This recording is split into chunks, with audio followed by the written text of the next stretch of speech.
sampai ke biksu, Wow. ya, saya pergi ke wihara, gue tanya, kenapa alam semesta ini begitu luas? Padahal bumi ini kecil aja. Why? Apakah karena ada penghuni lain? Ya kan? Karena saya masih suka science fiction, mungkin ada alien gitu. Jawaban yang paling saat itu sepele dan saya sangat kecewa, tapi sekian puluh tahun kemudian itu jawaban mantep banget sebenarnya, Oh wow. adalah dari si ulama. Seperti ada balon berisi air di atas kepala, pecah, terus airnya tumpah. Itu begitu, oh gitu ya, aha moment orang bilang. Ah, Ya, ya ya ya. pure itu kayak menggigil. Saya menggigil. Ini toh jawabannya. Ini toh jawabannya gitu. Maka saya harus mendalami sains untuk memahami Tuhan. Saya harus mendalami sains dan menurut saya Tuhan itu zat yang maha logis.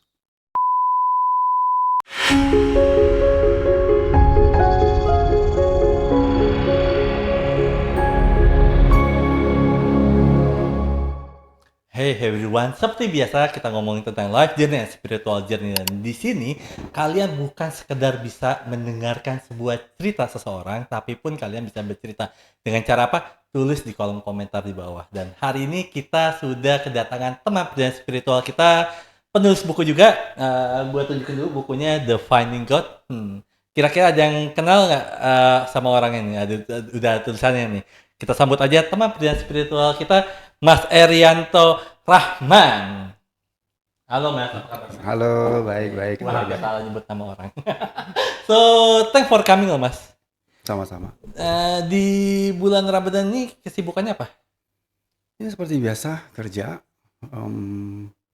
Ya itu aja sih. Wow. Normal aja, normal. Tapi ngerasa nggak sih kalau, nggak tahu ya, kalau saya itu ngerasa bahwa bulan puasa tahun ini itu ngerasa lebih cepat rasanya Oh dibandingkan iya. Ya. tahun lalu. Ngerasain part of itu juga nggak sih? Ya, in general semuanya lebih terasa lebih cepat sih. Kalau saya nggak hanya bulan Ramadan aja. Ya, ya mungkin karena kesibukan ya. Hmm. Kalau nggak punya kesibukan pasti lama Iya waktunya. banget, itu parah banget sih. Tapi BTW ini nggak Mas, apa namanya, ada project baru apa nggak Mas yang Mas mau lakukan mungkin di next, buku atau apa, ada nggak? Ya, saya punya niatan untuk men-translate buku saya ke English dan diterbitin di Amazon. Heeh. Itu niatan yang udah lama, cuman belum terwujud-wujud ya. Jadi saya sedang mengedit ulang manuskripnya, di-update karena banyak konten-konten yang harus diupdate sudah berubah ya. Jadi saya harus update itu. Kemudian saya sudah mencari translator, ya tidak murah ya. Dan saya nggak mau pakai AI. Mmm, Ya, saya mau orang gitu, right. organik gitu. Ya, mm, ya lihat nanti deh kalau udah. Dan pengennya nulis buku lagi, cuman belum tahu nih mau nulis buku apa. Idenya sih banyak. Mmm. Banyak yang nyarankan mengenai pekerjaan, kayak ilmu-ilmu project management yang saya geluti.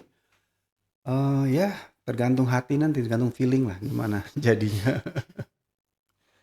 Aduh, thanks for coming, sekali lagi thanks for coming Mas, udah mau datang ke sini, dan ini yang bikin gue masih bertanya-tanya banget Mas saya, bahwa apa sih Mas, apa yang membuat Mas mau bener-bener mau datang ke podcast ini tuh apa sih sebenarnya? Karena kita tahu bahwa, Mas tuh sibuk banget pertama, yang kedua bahwa ya baik lagi mungkin di kamera juga mesti, saya mesti ngomong juga bahwa Mas Erianto ini salah satu orang yang pernah mau gue undang, tetapi waktu itu belum ada podcast teman perjalanan spiritual ini Mas. Nah waktu itu masih namanya Awaken Soul, jadi yang same like sama kayak Abu Marlo lah, yang Hmm. waktu itu kalau udah positif, kalau saya buatnya Awaken Soul gitu, dengan orang-orang yang mungkin yang jiwanya sudah tercerahkan ataupun udah sadar. Nah, tapi ya mungkin saya percaya banget bahwa waktu Tuhan itu penting banget, dan waktu Tuhan tuh memang benar-benar ada gitu, bahwa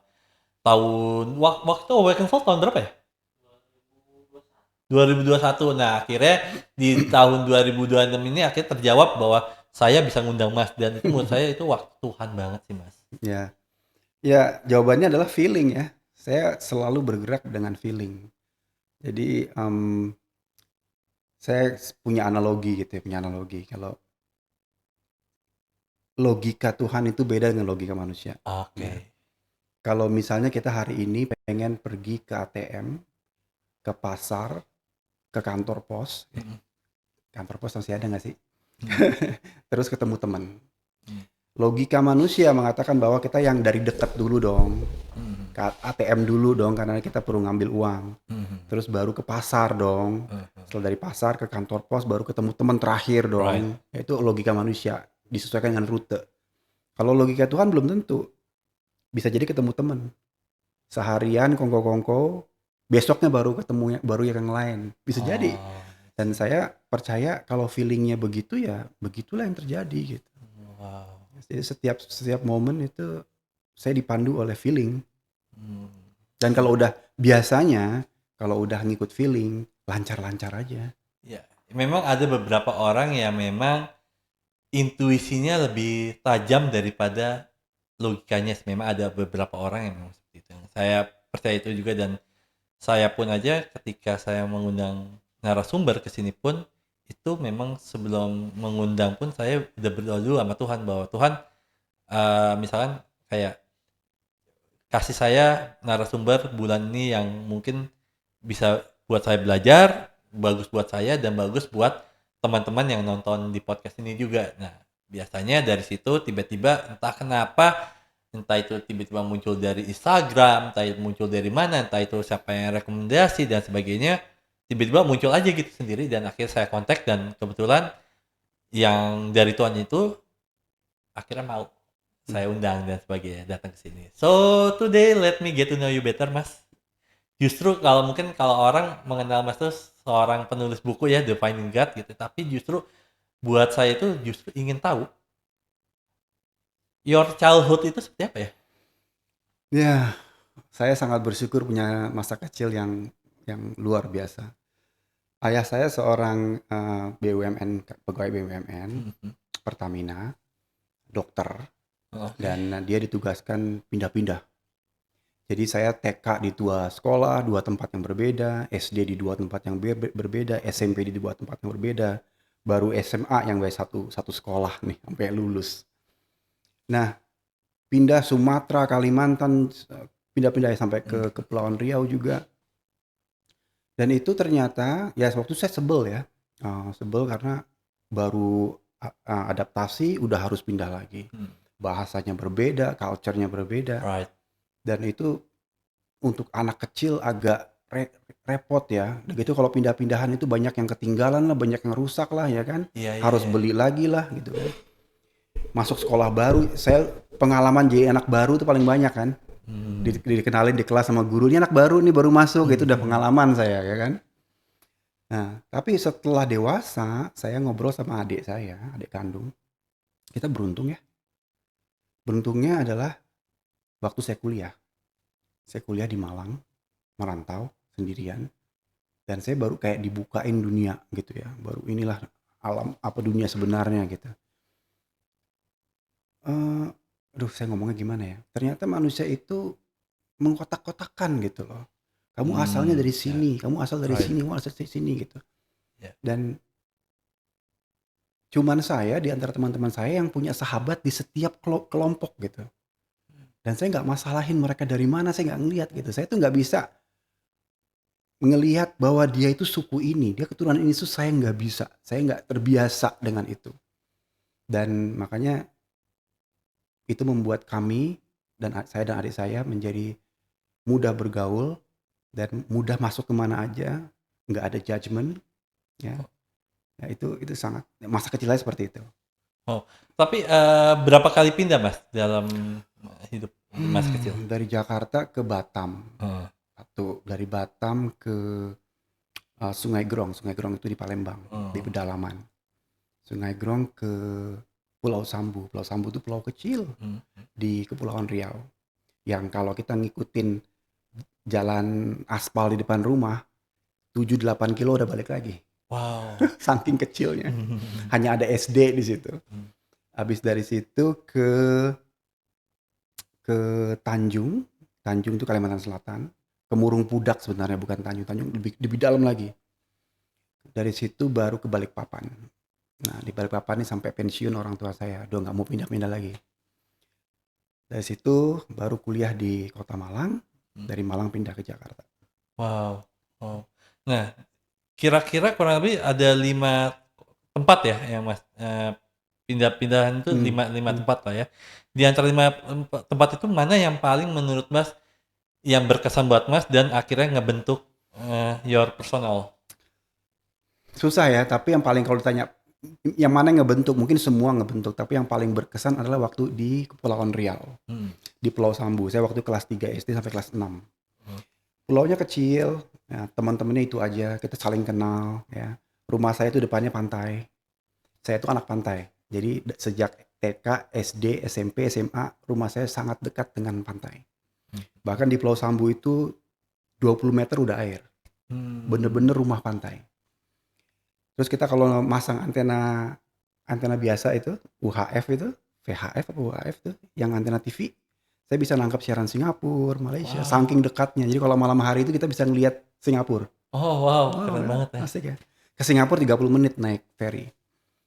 Ya itu pengalaman luar biasa. Jadi hampir 3 bulan sekali kita mundar-mandir ke Singapura, sangat murah ya. Bukan bukan so tajir ya, tapi emang mudah Iya, sekali iya, gitu kan kan. dekat juga kan. Iya, pergi pagi pulang sore tuh sering. Ya. Udah kayak Jakarta Bandung kali ya. Nah, yang membekas di saya adalah kebudayaan. Oke.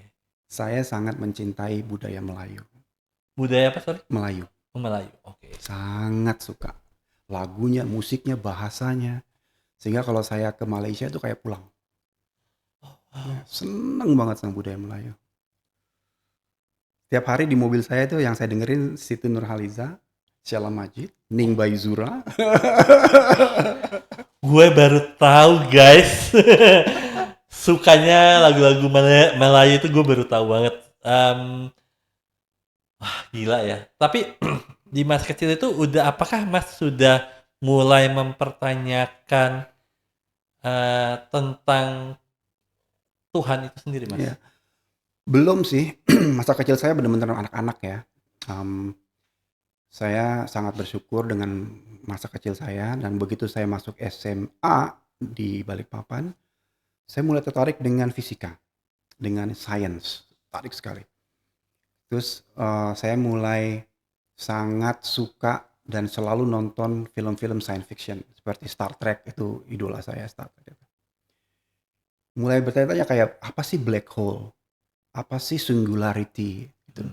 Dan itu saya tanya di sekolah ke guru fisika, ya jawabannya kurang memuaskan. Oke, saya tahan dulu. Nah, waktu kuliah saya mulai mencari-cari buku fisika yang bisa saya baca. Saya ketemu buku A Brief History of Time dari Oke, Stephen iya, iya. Hawking. Nemunya di toko buku bekas, ya, versi bahasa Indonesia waktu itu. Dulu toko buku bekasnya ada di daerah apa saya lupa namanya. Nanti saya kalau ingat saya. Ada di buku kok, ada di buku. Ini cerita cerita ada di buku.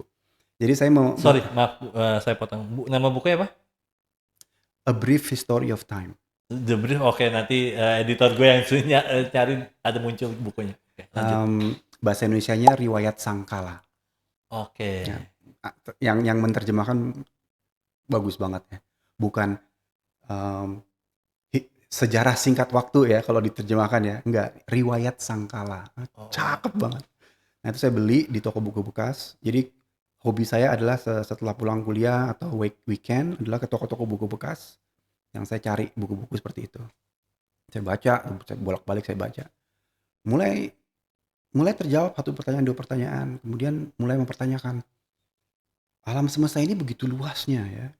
Jarak observable universe, alam semesta yang bisa kita amati itu jaraknya triliunan tahun cahaya. right. Oke. Untuk menempuh dari ujung ke ujung nggak mungkin. In our lifetime impossible. But why? Itu kenapa God created that vast universe? Right? Why? Saya interview beberapa tokoh-tokoh. Hmm. Dosen saya yang seorang ulama, sampai ke pendeta Katolik, sampai ke biksu. Wow. Ya, saya pergi ke wihara, gue tanya, kenapa alam semesta ini begitu luas? Padahal bumi ini kecil aja. Why? Apakah karena ada penghuni lain? Ya kan? Karena saya masih suka science fiction, mungkin ada alien gitu. Jawaban yang paling saat itu sepele dan saya sangat kecewa, tapi sekian puluh tahun kemudian itu jawaban mantep banget sebenarnya, Oh, wow. adalah dari si ulama, guru agama saya di kampus. Dia bilang gini, ya alam semesta ini diciptakan untuk manusia. What? That's that's almost ridiculous gitu loh. Right. It's a subjective answer. It's a biblical answer gitu loh. It's Right. not logical, right? Iya. It's illogical. What? Udahlah, saya cuekin aja. Saya rekam di Tipita kaset kecil itu. Saya rekam interview saya. Ya, saya pengen tahu, ada nggak sih yang tahu jawabannya gitu. Dan saya menemukan kemudian jawabannya setiap puluh tahun kemudian, oh dia benar ternyata. Wow, itu merinding. Itu kalau di buku saya mengibaratkan seperti ada balon berisi air di atas kepala, pecah, terus airnya tumpah. Itu begitu, oh gitu ya, aha moment orang bilang, ya, Iya, iya. pure itu kayak menggigil. Saya menggigil. Ini tuh jawabannya, gitu. Setiap kali begitu. Wow. Kalau saya bertanya dapat jawaban yang benar, rasanya begitu. Iya. Tapi bagaimana jadi a good question is better than a bad answer. Untuk mendapatkan jawaban, pertanyaannya harus benar dulu. Menanyakan sesuatu yang tidak benar, jawabannya nggak bakal datang. Ya. Pertanyaannya harus benar dulu, baru jawabannya datang. Oh, wow. Wait, sebelum ke situ, ingetin gue juga nanti ya bahwa gue mau nanyain bahwa apa membedakan pertanyaan benar sama yang salah. Tapi sebelum ke situ bahwa berarti Mas itu beragama itu berdasarkan basicnya dulunya banget itu berdasarkan memang turunan doang dong, maksudnya ya secara leluhur doang. Tapi apakah pernah nggak satu momen di masa kecil itu kayak, oh gue udah punya pemikiran sendiri nih, oh gue udah punya cara jalan gue berpikir sendiri tentang agama, atau memang memang ya udahlah gue ngikutin aja lah gitu. Oke, jadi di suatu momen, gimana ya ceritanya? Saya ingin, jadi gini, perjalanan spiritual menurut saya itu harus, atau tidak, saya bilang tidak ada yang harus ya. Sebaiknya, sepatutnya dilakukan dengan niatan atau dengan motivasi yang pure. Right. Mungkin itu ya kata-kata yang tepat ya, pure. Jadi awal saya meditasi itu tahun 99. Awal meditasi. Waktu itu saya punya usaha di kuliah. Saya dipinjemin rumah sama teman orang tua untuk nempatin rumah itu selama kuliah. Saya buka usaha, saya buka CV. Terus dirampok orang lah gitu ya. Rumah saya didatengin maling, habis komputer semua habis, bahan-bahan saya habis. Saya marah sekali di situ. Terus saya punya seorang tante yang ilmunya tinggi nih. Ilmu Pespasundannya tinggi. Tolong tante ajarin saya supaya saya bisa memproteksi diri saya, rumah saya, usaha saya. Saya kalau begini terus nih, ya untuk apa gitu loh. Right? Ya udah, tante saya ngajarin meditasi, ngajarin ritual-ritual tertentu. Saya bisa akhirnya saya waktu itu mainannya begitu ya. Rumah saya itu sampai nggak kelihatan, saking ditutup berlapis-lapis pelindungan gitu ya. Terus ya ketemu macam-macam lah di alam sana, main-main lah, banyak sekali. Itu awal meditasi. Kemudian itu sampai tahun 2004 deh. Kemudian saya pindah ke Jakarta. Kemudian saya bertanya-tanya, apa ini? Cuman ini meditasi, ya kan? Cuman ini. Kenapa harus ketemu itu ya? Tapi kok apa yang saya temuin kok beda sama orang ya? Kok ada perbedaan ya? Gitu. Kalau Tuhan tuh satu, kenapa kita dibeda-bedain ya? Itu Right. pertanyaannya. Jadi menjawab pertanyaan tadi, ini mulai timbul. Ini adalah pertanyaan yang benar. Ini adalah pertanyaan yang benar. Kalau Tuhan tuh satu, kenapa kita beda-beda? Ajaran ini ngajarin itu, ajaran ini ngajarin itu. Ya kan? Saya tidak tiba-tiba langsung mengutuskan untuk putus keluar gitu, enggak. Mungkin saya harus belajar semuanya kali gitu ya. Saya I give myself a chance. Ya. Right? Sebelum saya bilang ini salah itu salah, pahami dulu dong. Ya, Ya kan? setuju. Saya belajar dulu akhirnya belajar. Waduh, kok makin begini ya setelah saya pelajari. Setelah saya pelajari, saya menemukan satu level di mana ternyata sama. Semuanya sama. Adalah di level esensial. Nah, oh ternyata di level esensial ini kita sama. Saya tes, saya banyak melakukan eksperimen. Saya tes begini, oh ya akhirnya meditasi saya putuskan saya harus belajar meditasi yang lain. Oke, Ya. wow. Oke, di tahun 2006 apa ya, 2000 berapa gitu, 2008 lupa saya. Saya ketemu meditasi Reiki. Yang ngajarin adik saya. Adik saya tuh udah duluan meditasi dibanding saya. Padahal beda kami tuh 5 tahun ya. Dia udah duluan. Dia ngajarin saya meditasi Reiki. Di meditasi Reiki juga ada simbol-simbol, ada ritual, ritus-ritus tertentu ya. Sampai pada akhirnya saya bilang esensinya sama. Oke, kalau begitu saya ambil keputusan. Izinkan saya untuk menempuh jalanku ya. Jalan apa, sorry? Jalan Oke, spiritualku oke. ya, dengan meditasi yang paling cocok dengan saya. Ya. Dan saya melucuti sejenak apa yang melekat di saya. Atribut-atribut itu. Saya singkirkan sejenak. Dan seperti yang saya pernah singgung tadi, kalau dalam perjalanan ini ada ilmu sebelumnya yang pernah saya pelajari benar, saya akan akui itu benar. Ya. Jadi, ya istilahnya kalau perjalanan spiritual itu ya antara aku dan Tuhan. Ya. Gurunya Tuhan. Gitu. Tidak ada perantara kalau saya begitu. Oh, tapi gini deh, coba pertanyaan saya ubah sedikit. Mana gini, kan akhirnya tadi sempat ngomong bahwa mesti mempunyai pertanyaan yang benar. Mungkin pertanyaannya saya ubah, kata-kata saya ubah. Mana pertanyaan yang memakai ketuhanan ataupun feel Tuhan, mana bedanya gini, apa bedanya pertanyaan yang pakai feel Tuhan atau ada feel di dalam diri kita? You know what I mean lah ya maksudnya. Sama mana pertanyaan yang memakai setan atau ego itu sendiri? Apa perbedaannya? Nah, kita sampai pada inti dari buku saya. Jadi di buku saya itu saya menggolongkan paradigma menjadi dua. Tuhan sentris dan ego sentris. Ya. Pertanyaan yang benar adalah pertanyaan yang menggunakan paradigma Tuhan sentris. Oke. Itu pasti benar semua. Oke. Contoh, pertanyaan egosentris yang cenderung tidak benar.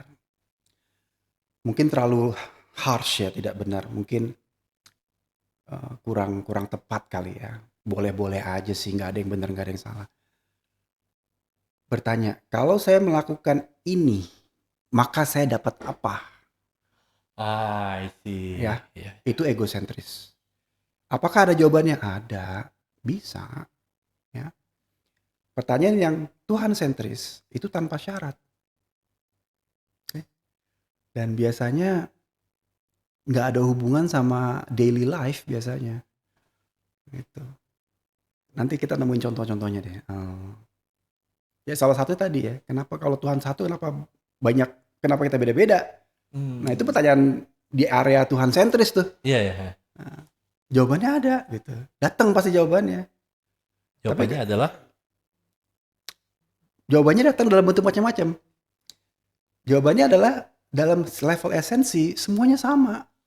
Oke. Di level atribut beda-beda. Dan ini kembali ke masa kecil saya yang pindah-pindah. Manusia itu sama. Yang bedain cuma culture, bahasa, warna kulit. Right, exactly. Right? Jadi nyambung nih. Dotnya nyambung nih. Oh iya, makanya saya bilang sama adik saya, kita beruntung sekali. Dulu berpindah-pindah. Jadi kita bisa appreciate perbedaan. Dan kita bisa ngelihat ke level yang dalam. Gak ada perbedaan. Nggak ada perbedaan. Manusia di mata Tuhan tuh sama. Yang membedakan atribut. Lalu apakah atribut salah? Enggak juga. Nggak ada yang salah. Atribut itu keindahan. Nggak enak dong lihat orang pakai baju seragam satu dunia, kan nggak lucu kan. Ya, Tidak ada pernak-pernik, tidak ada pesta. Di sana merayakan yang begini, di sini merayakan begini, kan itu lebih indah kan. right. Kita bisa menikmati dong. Ya. But di esensinya sama. Wow. Itu Iya, jawabannya. iya, iya. Gila ya, maksudnya gila ini baru bentar aja guys. Udah ngomong udah seberat ini gitu. Tapi well, gue seneng banget hari ini. Saya seneng banget hari ini bahwa bisa ngobrol sedip ini. Nah, um, kan Mas itu coba koreksi saya kalau salah. Mas tuh mulai bisnis itu atau ya usaha bisnis dan sebagainya itu kalau nggak salah udah 25 tahun ya something atau berapa tahun? Saya sebagai project manager 25 tahun pengalaman 25 saya. tahun. Nah, tapi apa yang membuat Mas akhirnya berani berpindah dalam kontekstual kayak ya tiba-tiba jadi manajer, tiba-tiba menjadi seorang entrepreneur, habis itu sekarang jadi nulis buku. Nah, itu kan kalau bisa dilihat kan kayak jadi manajer tuh kan ibaratnya zona nyaman banget ya, maksudnya gaji juga udah enak banget, hidup juga udah enak banget. Tapi apa sih yang men-trigger Mas untuk kayak oke, gue pindah, gue mau dapet challenge yang baru atau whatever itu. Apa sih yang membuat Mas akhirnya oke gue pindah? Oke. Pertanyaan benar kedua yang saya dapat jawabannya adalah siapa saya? Oke, Siapa sih saya ini? Gimana menemukan jati diri saya sejati? oke. Apakah jawabannya ada ditulis di buku? Tidak. Apakah saya harus nanya ke orang lain? Mana yang ada yang tahu mengenai diri sendiri, ya kan? Terus mengenal diri sendiri datang dari mana? Eksperimen. Hmm, Coba ini coba itu. Saya berusaha tuh dari kuliah saya udah punya usaha, hmm, ya. Dan berganti-ganti. Ada 7 kali usaha saya so far, 7 atau 8 ya. Kemudian di situ ditunjukin bahwa oke, kamu tuh sebenarnya bakat kamu di sini, bakat kamu di sini. Kita akan tahu itu kalau kita nyoba kan. Motivasi saya itu, saya ingin mengenal diri saya itu siapa sebenarnya. Nah itu aja sebenarnya. Dan saya tahu, oke, ternyata begini toh. Oke, saya sebenarnya tidak cocok jadi entrepreneur gitu. Mungkin orang lain. Tapi saya puas gitu ya. Jawabannya datang, puas saya. Tidak tidak akan penasaran di masa depan. Coba dulu saya begini ya, nggak ada lagi seperti itu. Itu motivasi saya itu. wow, wow. Nah, gimana akhirnya Mas bisa benar-benar mengetahui bahwa ini jalan hidup saya atau ini jalan hidup gue? Itu sendiri gimana cara Mas akhirnya mengetahui? Kan tadi Mas bilang bahwa ketika Mas jadi entrepreneur akhirnya Mas dapat ada rasa puas doang. Tapi belum tentu merasakan rasa benar itu sendiri. Nah, gimana Mas akhirnya mengetahui bahwa oh ini benar-benar jalan hidup saya yang benar nih. Nah, ini yang hanya membuat diri saya puas doang itu gimana cara ngebedainnya? Ya.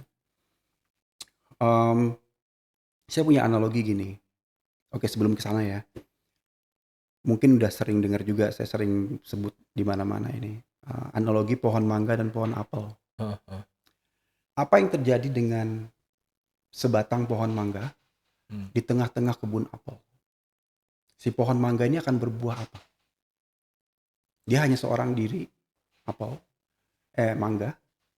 Tetangganya semua ribuan pohon apel semua. Dia berbuah apa? Oh, mangga dong, ya enggak? Kan dia pohon mangga. Hmm. Bukan itu yang terjadi. Dia akan berbuah apel. Itu kan yang terjadi.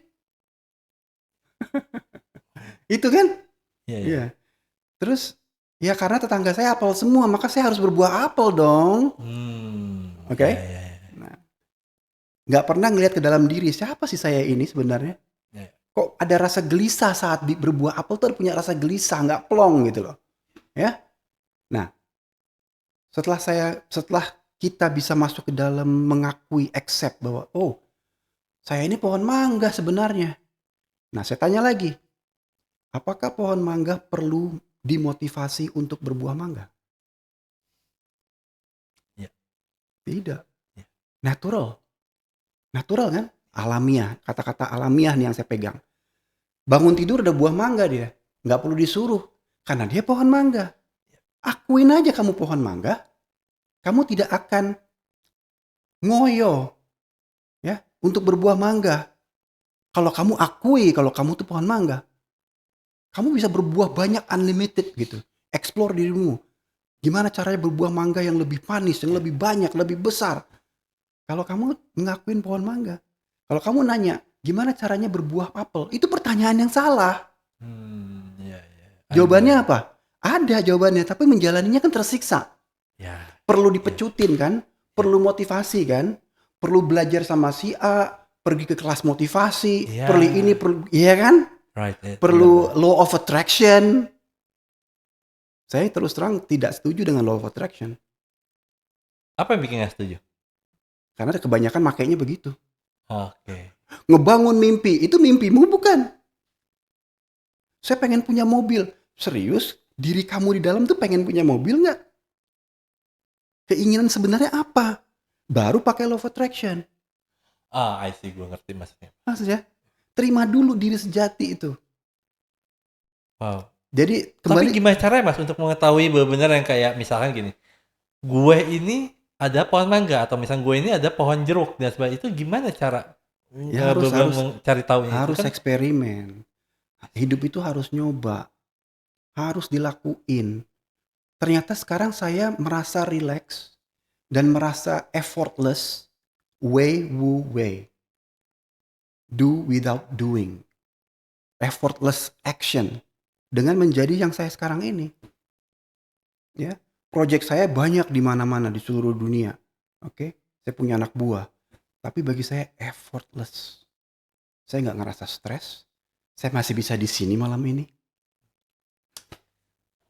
Akhirnya dengan perjalanan Mas punya pemikiran seperti itu, tapi saya justru ingin tahu juga apa yang membuat Mas sukanya kan Mas itu kalau saya lihat kan sukanya ada fisika juga. Hmm. Pasti pasti udah urusan dengan sains juga ya pasti ya. Terus filosofis, terus sejarah, terus spiritualnya. Apa yang membuat Mas keempat ini nih yang bikin Mas suka banget dengan empat ini apa sih awalnya?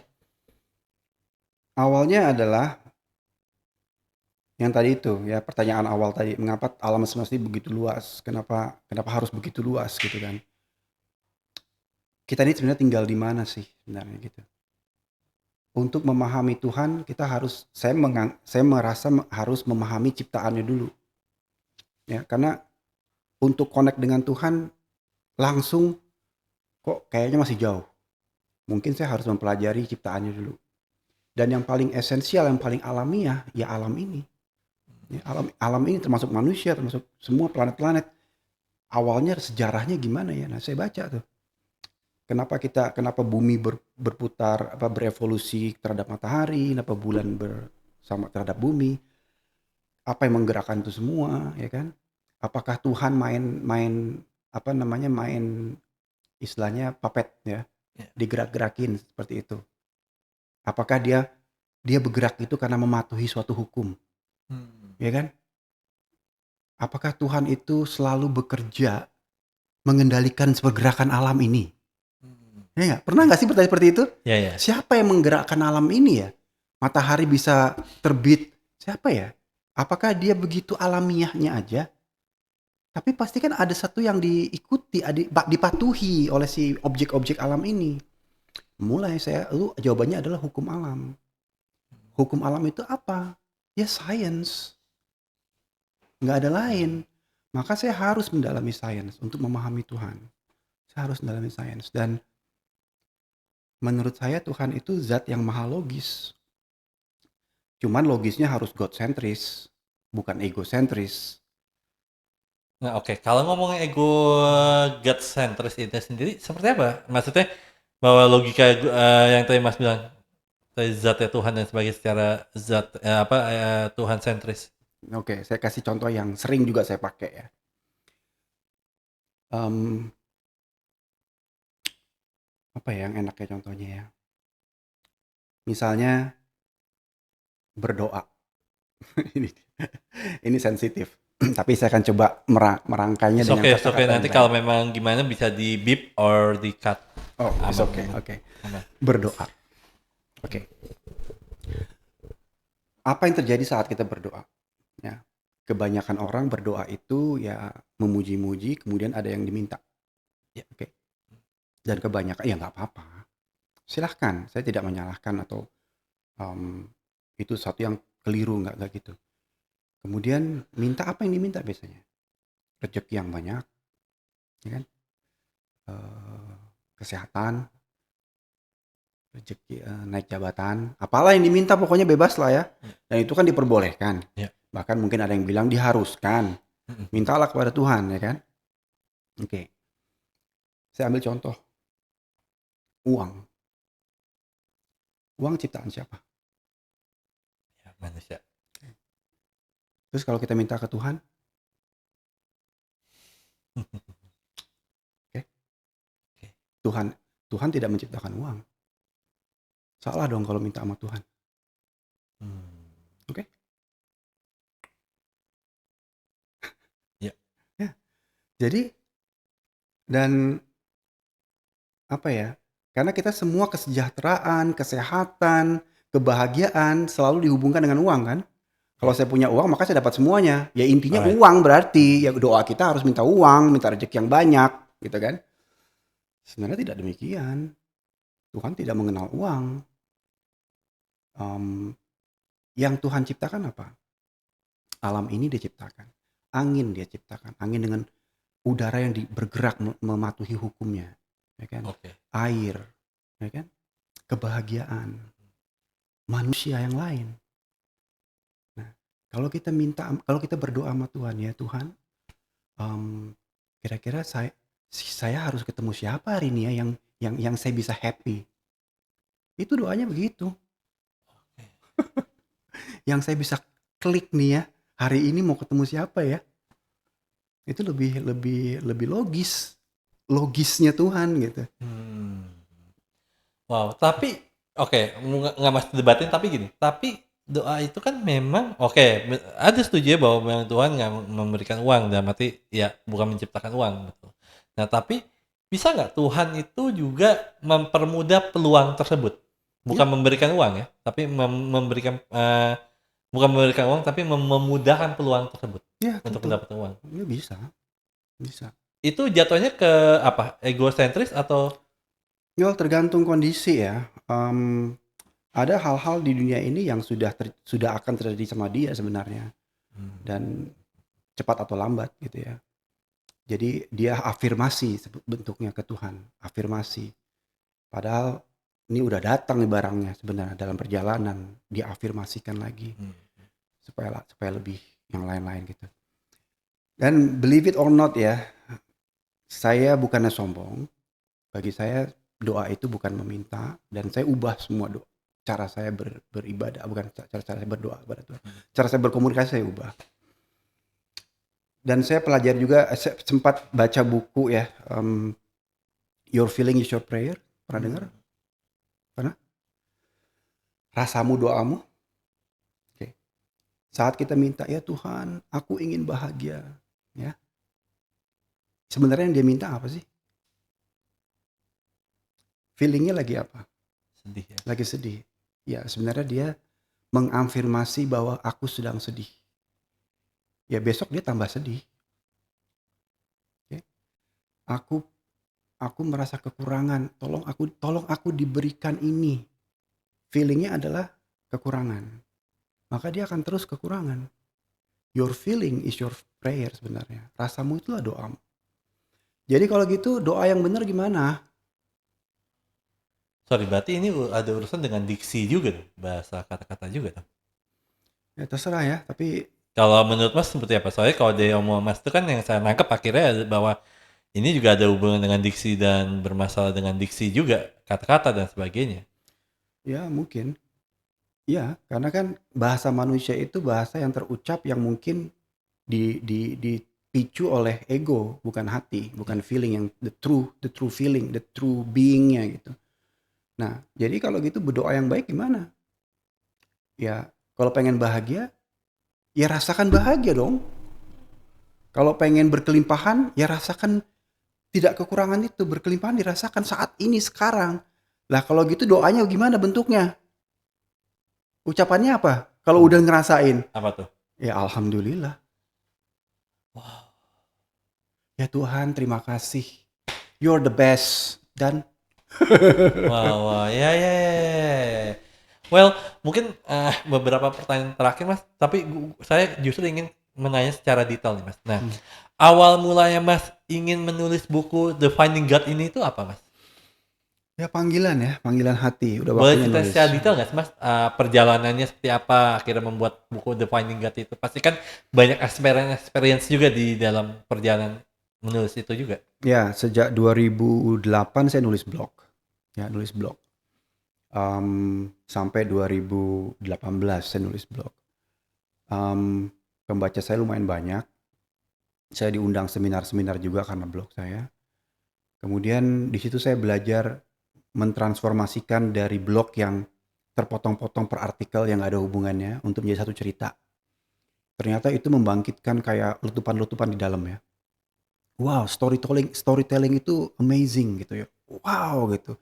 Dan saya bagus di storytelling ternyata. Itu pencerahan baru tuh. Hmm. Oh my God. So Tuhan menciptakan saya sebagai storyteller mungkin ya. Hmm. Saya sangat menikmati prosesnya. Kemudian saya beranikan, oh mungkin udah saatnya jadi buku nih. Ya. Jadilah buku. Nah isinya apa? Isinya perjalanan saya. Dan bukan saya ngerangkum blog ya. Nggak bisa blog dirangkum karena nggak ada story-nya. Jadi saya mulai runut awalnya dari mulai masa kuliah, kerjaan saya, masa taubah saya, sampai menemukan jawaban-jawaban yang saya pertanyakan dulu. Kenapa kita ada? Itu yang saya jawab di buku. Kenapa kita ada? Itu pertanyaan bisa jawab nggak? Ya semoga setiap kita bisa nemuin ya. Dan kenapa kok bumi ini kecil, alam semesta gede sekali? Saya juga nemuin jawabannya. Jawabannya udah diberikan puluhan tahun yang lalu sebenarnya sama si ulama ini. Saya baru nemu gitu. Saya tulis juga di situ. Dan dalam satu rangkaian cerita dari awal sampai habis. Semoga bisa dibaca dengan asik ya kalau ada storytellingnya. Taubah adalah proses di mana kita jatuh sejatuh-jatuhnya, mentok. Dan kita hanya bisa bangkit kalau udah kecentok banget ya. Kita hanya bisa lompat tinggi kalau lantainya keras ya kan. Kita harus terhempas. Nah, saya sempat terhempas dulu. Saya ceritain juga. Jadi disitulah taubah saya. Taubah adalah turunnya ego ke hati. Mulai berpikir dengan hati. Disitulah saya benar-benar dikasih petunjuk bahwa hati itu lebih penting ya daripada ego kita gitu. Di situ mulai berpindah tuh dari egosentris, mulai mengenal yang namanya paradigma baru, yaitu Tuhan sentris. Kemudian jadi tadi yang dialami temennya tadi ya mungkin belum kecentok gitu ya. Dan kalau ada yang konsultasi ke saya sering bercanda. Saya punya masalah ini. Solusinya belum ada ya? Belum. Ya belum selesai kecentok lo, belum habis lo. Sampai mau mati. Nah, baru tuh. Itu baru ya belum gitu. Utang saya kurang banyakin lagi. Wah, jangan gitu dong. Nanti yang nonton bilang, oke, gue biar selesai utangnya gue mesti utangnya lebih banyak lagi. Bubar nanti urusannya Itu bercandaan saya, tapi audiens saya biasanya paham. Saya sering bercanda ya, saya sering kasih analogi-analogi, dan saya suka posting kisah percakapan antara si Om dan si Dul. Oh. Saya pengen mengemas pesan spiritual dalam suatu dialog yang bercanda-canda tadi gitu ya. Contohnya seperti ini. Nah, saya pengen sekali ngebuat buku tuh untuk si Om dan si Dul.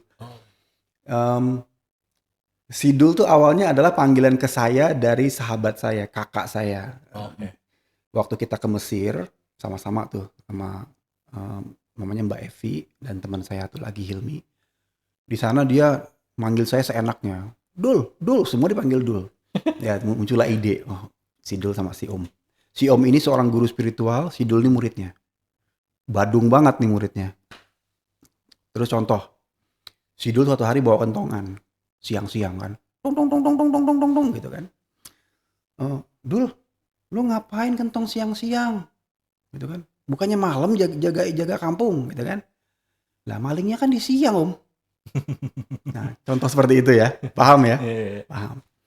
Lah, contoh lain, "Dul, tolong beliin telur di warung di ujung, Hmm. warung punyanya Pak si ini, 2 butir pakai uang receh ini. Tolong tunjukin sisi ini aja ya, jangan dibalik uangnya." Ya. Terus si Dul bilang, "Lah, ngapain harus jauh-jauh, Om? Tetangga kita jualan telur. Kenapa nggak di sebelah aja? Terus kenapa ini nggak bisa dibalik? Kan uang ada 2 sisi, Om." Hmm. Ngerti lo, Dul. Paham ya? Hmm. Kok semua orang nggak ngerti ya? Kamu kok ngerti? Contoh percakapan seperti itu ya. Wow. Ya, Tuhan 2 sisi tadi, ya kan? Ya, seperti itu. Jadi memang ide storytelling tuh saya senang dan itulah mengapa saya bisa jadiin buku. Wow. Saya masukin semua di situ, saya jujur sama diri sendiri. Karena buku ini udah 5 versi. Versi-versi sebelumnya itu saya sangat ingin memuaskan para pohon mangga, para pohon apel. Saya pengen pohon apel kalau baca ini seneng. Hmm. Wah, salah ini caranya. Saya pohon mangga. Saya harus jujur sama diri sendiri. Saya harus tulis yang didasari kejujuran. Wow. Ya. Mau dibaca mau enggak mah terserah nanti.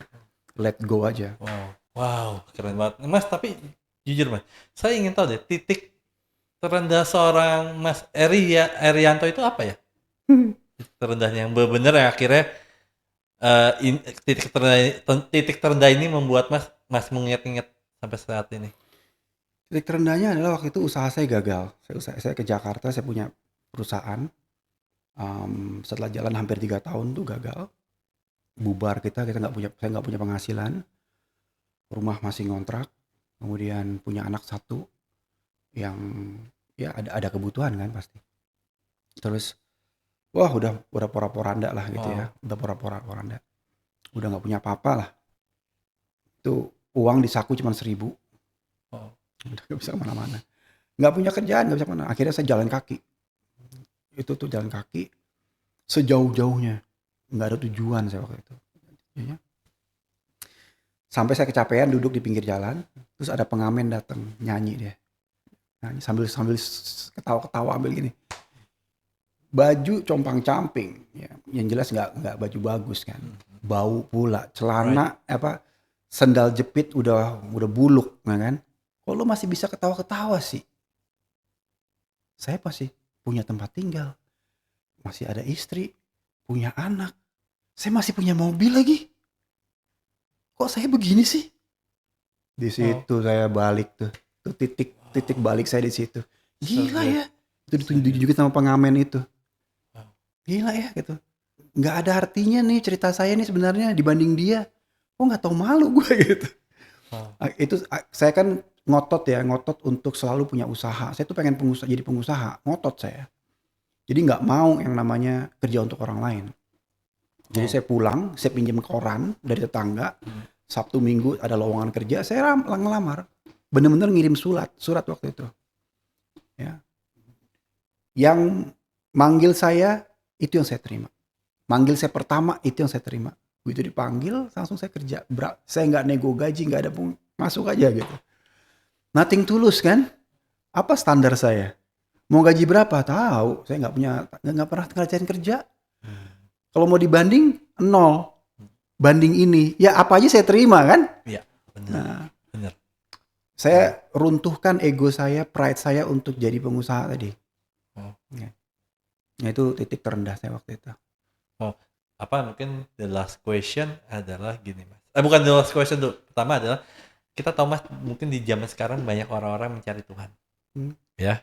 Sedang mencari Tuhan ataupun bagaimana cara mencari Tuhan gitu. Nah, ajak dong Mas mungkin your followers IG ataupun teman-temannya Mas ataupun yang teman-teman kita yang sedang nonton saat ini, ajak dong kasih tahu mereka bagaimana caranya untuk mencari Tuhan yang sejati itu gimana caranya? Ajak dong Mas itu kamera. Ya, mengenal Tuhan adalah mengenal diri sendiri. Jadi saya sarankan itu cara saya ya. Sangat subjektif, mungkin berbeda dengan cara orang lain, nggak apa-apa. Cara saya adalah mengenal diri sendiri dulu. Dengan mengenal diri sendiri, maka kita akan mengenal siapa yang menciptakan kita. Itu bagi saya adalah urutannya begitu. Kita nggak bisa mengenal Tuhan, tapi mengabaikan diri sendiri, sejati kita siapa. Susah gitu ketemunya. Dengan mengenal diri sendiri, kita akan lebih mudah menghargai diri sendiri. Right. Lebih mudah menghargai yang menciptakan kita. Di situ baru kebuka. Dan di situ baru Tuhan bercakap-cakap. Seperti game yang di-download tadi, akan timbul pertanyaan, nih game gila banget, siapa sih yang bikin? Itu pertanyaan yang benar. Ya. Nah, kira-kira gitu, kenal diri sendiri. Caranya gimana? Banyak cara, dengan bereksperimen, dengan mencoba, ya. Hobi, luangkan hobi. Hobi itu adalah pesan terselubung, ya. Oke, kita punya pekerjaan sehari-hari, kewajiban kita untuk menafkahi. Tapi saya pinjam kiat dari Robin Sharma, kalau tahu. Dia mengkiatkan 91. Siap luangkan waktu 90 menit sehari untuk fokus ke hobi. Apapun itu, mau nyanyi, mau melukis, bikin patung kayak, luangkan. Tidak usah dipertanyakan ini bakal jadi apa gitu. Memang bakat kita belum tentu semuanya akan menghasilkan. Tapi kalau kita melakukan itu adalah pujian terbesar untuk Sang Pencipta. Wow, so good. Pujian terbesar. Ya Tuhan, aku melakukan apa yang jadi jati diriku. Walaupun aku dari pagi sampai sore bekerja untuk cari nafkah yang mungkin bukan jati diriku. Ini untuk kamu Tuhan. Wow. Itulah cara kita memuja Tuhan, mendekatkan diri kepada Tuhan itu dengan cara seperti itu. Termasuk buku saya. Bagus saya itu makanya di depan ada untuk Tuhan. Ya, tapi BTW ini beli bukunya di mana? Apakah mungkin saya nanya sedikit jawab singkat aja. Pernah coba di Gramedia, toko-toko buku? Emang dimasuk Gramedia kok. Oh, masuk di Gramedia juga. Masih ada? Harusnya sih ya. Masih ada ya? Saya nggak ngecek. Kalau misalnya gini, kalau nggak ada di Gramedia, online banyak. Kira-kira Tokopedia. Orang mesti nyari kemana? Tokopedia, Shopee banyak kok. Oh, oke, I see. Mereka agen resmi dari Javanica. Oke, wow. So, sekali lagi Mas, thank for coming. Mungkin gini, dua pertanyaan terakhir jawab singkat aja. One day, kalau Mas nanti udah pensiun sebagai apapun pekerjaannya Mas ya, atau Mas sudah meninggal nanti, Mas pengen dikenal sebagai apa dan dikenal seperti apa? Ya terserah Tuhan aja. Saya tetap apa ya? Saya apa ya istilahnya? Sematan yang paling baik adalah dari Tuhan itu sendiri ya. Sematan dari manusia baik-baik aja tapi bukan itu. Ya. Saya tidak dikenal pun nggak masalah. Dan saya tidak mau tidak harus jadi orang terkenal kan. Ya dikenal sebagai Erianto aja. Kalau dikenal? Kalau dikenal? Semoga teman-teman, sahabat-sahabat yang pernah ngikutin saya, mendengarkan acara-acara saya, baik itu offline, seminar, baca di buku, online. Semoga bisa menjadi pegangan hidup, ya, bagian dari pegangan dan bisa mendapatkan manfaatnya. Dan mungkin bisa menularkannya ke orang lain. Ya, itu aja sih. Oh, thank you. Sekali lagi Mas, thanks for coming. Teman-teman, inilah biografi Erianto Rahman. Sampai ketemu minggu depan. See you next time. Bye-bye.